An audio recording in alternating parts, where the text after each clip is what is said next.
आज आपण बनवणार आहोत क्रिस्पी आळूवडी। त्यासाठी अळूची पानं स्वच्छ धुवून अशी लाटून घेणार आहोत।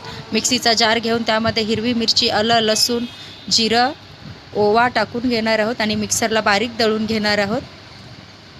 बेसन पीठ घेऊन त्यामध्ये 1 चमचा मीठ टाकणार आहोत, 1 चमचा सफेद तीळ टाकणार आहोत, 1 चमचा हळद, मिक्सरला दळलेला मसाला, 2 चमचे तांदळाचं पीठ, 2 चमचे चिंचेचं पाणी आणि थोडं पाणी घालून त्याला मिक्स करणार आहोत। मिक्स झाल्यानंतर अळूच्या पानांवर असं पसरून घेणार आहोत। उलट-सुलट पानं करून पीठ लावून घ्यायचं आहे। त्याला व्यवस्थित फोल्ड करून गोल-गोल रोल बनवून घ्यायचा आहे। गोल रोल एका चाळणीमध्ये ठेवायचा आहे।